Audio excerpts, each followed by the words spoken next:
बिस्मिल्लाहिर्रहमानिर्रहीम। तमाम देखने वालों को अस्सलाम वालेकुम। उम्मीद करती हूँ सब खैरियत से होंगे। Welcome to my YouTube channel. Bakra Eid आने वाली है तो मैंने सोचा क्यों ना आपके साथ बकरे के गोश्त की बहुत ही ज़बरदस्त कढ़ाई की रेसिपी शेयर की जाए, जिसको अब ईद पे बना के सबके दिल जीत ले। तो चलें ये बहुत ही ज़बरदस्त बकरे के गोश्त की कढ़ाई को बनाना स्टार्ट करते हैं। इसके लिए सबसे पहले बकरे के गोश्त को अच्छे से साफ़ कर लें और इसे कढ़ाई में डाल दें। इसके बाद 2 मीडियम साइज़ के प्याज को चॉप कर लें और 1.5 प्याज को कढ़ाई में डाल दें।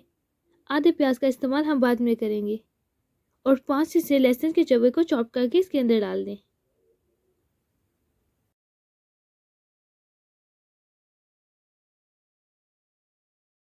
इसके बाद इसमें 1 चम्मच नमक, 5 से 6 काली मिर्च के दाने और 2 से 3 दालचीनी के टुकड़े शामिल कर दें और इन सब चीज़ों को गोश्त में अच्छे से मिक्स कर लें। इसके अंदर आपने घी, तेल या पानी शामिल नहीं करना, बल्कि गोश्त को भूनते वक्त गोश्त का अपना पानी निकलना शुरू हो जाएगा।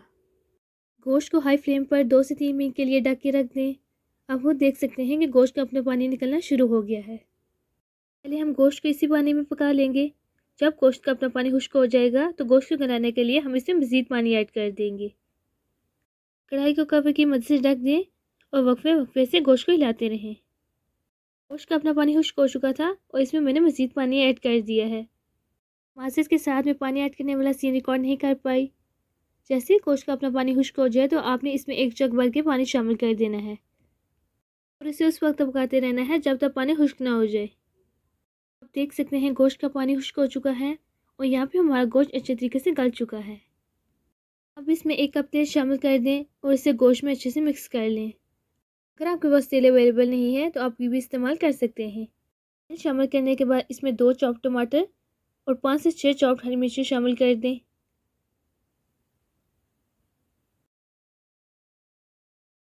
अब जिस आधे प्याज को पहले मैंने बचा लिया था उसमें अदरक डाल के अच्छे से ग्राइंड कर लें और इसे गोश्त में डाल दें।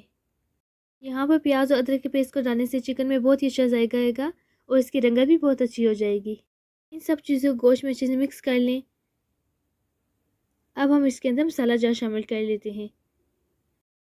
मसालों में इसके अंदर जाएगा 1 चम्मच हल्दी, 2 चम्मच लाल मिर्च का पाउडर,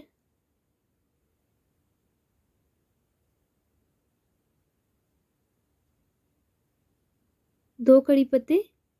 कड़ी पत्तों को हाथ की मदद से क्रश कर लें, उसे गोश्त में डाल दें। अब सब चीज़ों को गोश्त में अच्छे से मिक्स कर लें ताकि तमाम मसाला जार गोश्त में अच्छे से मिक्स हो जाए।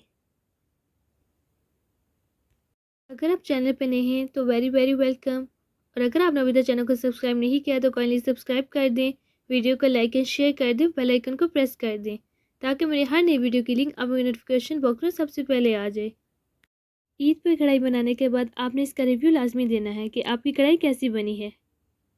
अब मसालों को अच्छे से मिक्स करने के बाद इसे ढक्कन की मदद से ढक दें और 2 से 3 मिनट के लिए धीमी आंच पर भून लें।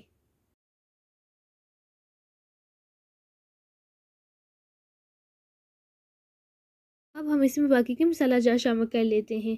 मसालों में इसके अंदर जाएगा 1 चम्मच गरम मसाला पाउडर, 1 चम्मच काली मिर्च का पाउडर और 1 चम्मच सूखे धनिया का पाउडर शामिल कर दें और इन सब मसालों को गोश्त में अच्छे से मिक्स कर लें।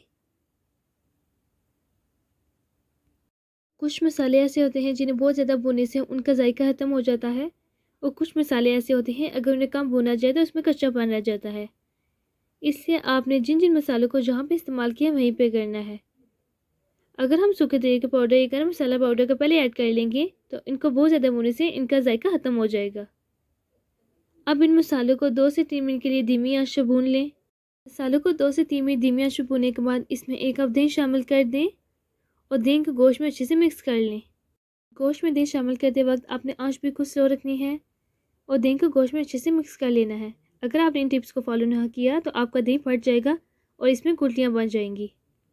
जैसे आप वीडियो में मुझे देख रहे हैं कि मैं चम्मच को मुसलसल हिला रही हूँ और इसमें उबाल भी नहीं आ रहे क्योंकि आंच बिल्कुल स्लो है। आपने भी आंच बिल्कुल स्लो रखनी है और दही शामिल करने के बाद चम्मच को मुसलसल हिलाते रहना है और दही को गोश्त में अच्छे से मिक्स कर लेना है। शामिल करने के बाद इसमें पानी हो जाएगा, इसलिए आप इसे ढक्कन की मदद से ढक दें और 2 से 3 मिनट के लिए पानी को खुश्क करने के लिए पकाएं। 2 से 3 मिनट गोश्त को पकाने के बाद दही का पानी खुश्क हो चुका है आप देख सकते हैं कि कितना मज़ेदार गोश्त लग रहा है। अब इसमें 3 से 4 हरी मिर्चें काट के शामिल कर दें और इसे चिकन में अच्छे से मिक्स कर लें। बहुत ही मज़ेदार बकरा स्पेशल बकरे के गोश्त की कढ़ाई बन के तैयार हो चुकी है। मैं उम्मीद करती हूँ आपको रेसिपी पसंद आई होगी और आप इसे लाजमी ट्राई करेंगे। अगर आपने अभी तक चैनल को सब्सक्राइब नहीं किया तो काइंडली सब्सक्राइब कर दें, वीडियो को लाइक एंड शेयर कर दें। Thanks for watching. अल्लाह हाफिज़।